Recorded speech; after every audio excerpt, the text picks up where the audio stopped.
committee at Harvard, and the committee invented brain death. The committee did not do studies on dogs or cats or rats.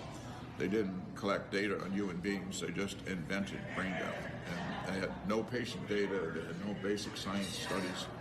And I know it's really awful when you know about it. And it doesn't get better.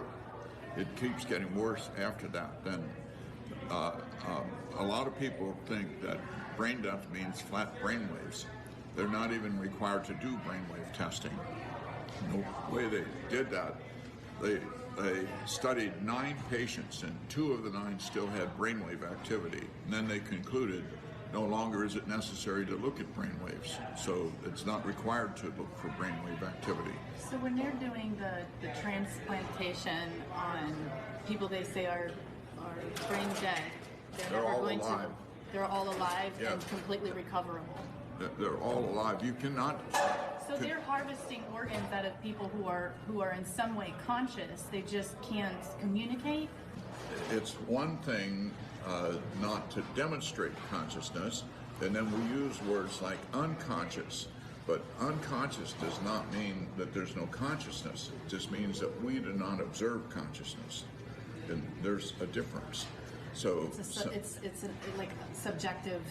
Right, observation. and whether a person shows consciousness or not does not indicate whether they're alive or dead. Gotcha. But pain is one of those things that's real, and we should pay attention to it. But pain is the way that the body knows that something's wrong, and it's a way that healing is just because a person can't demonstrate pain doesn't mean they don't have pain. You know, a very good example of that is they give paralyzing agents when they take the organs, so that they don't move and they don't squirm. So horrible. And even if they don't move and don't squirm, when they cut on them, their heart rate goes up and their blood pressure goes up, which is the response to pain. But they can't demonstrate that they have pain Because they're paralyzed. They've medically paralyzed them. Yeah. So they can't respond by... Right. That's horrible. Horrible. And it gets really bad if you pay attention to it. So in any event, they invented brain death mainly to get organs, but then also so they don't waste money on treating people who aren't ever going to get a job, who are just going to live and not die. And so to see what brain death is, it's primarily a way to get organs. And the way that brain death works is that they get the clergy and the people in pastoral care and to get involved. And then in organ transplants, they have a designated requester. And a designated requester is usually a very nice person who dresses nice and befriends the relatives. Can I get you a cup of coffee? Oh, I know this has to be terrible on you. We'll do everything we can to help you.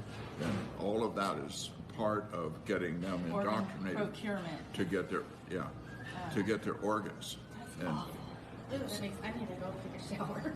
see, and you cannot get any organs from a cadaver.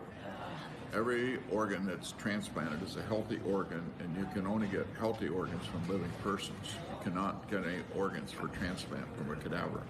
That's why you don't put it on your license. And the things I'm telling you is that you are not allowed to hear. And because if you hear it, you will be upset, as all 3 of you are upset. And rightly so, you should be upset, because whose organs do they want? They want the organs from certainly from all children, but especially the people who are 16 to 30, and their life is in jeopardy. If they're unconscious and on a ventilator, they're going to get their organs, and they do everything to get their organs. And once the organs are taken, you can't bring them back to life.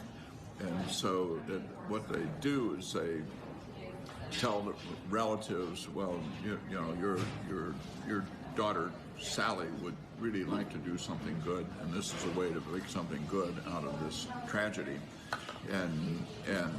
or your son, and while they have been getting organs from accidents and gunshot wounds, they now get more organs from overdose of drugs than they do from accidents and gunshot wounds combined.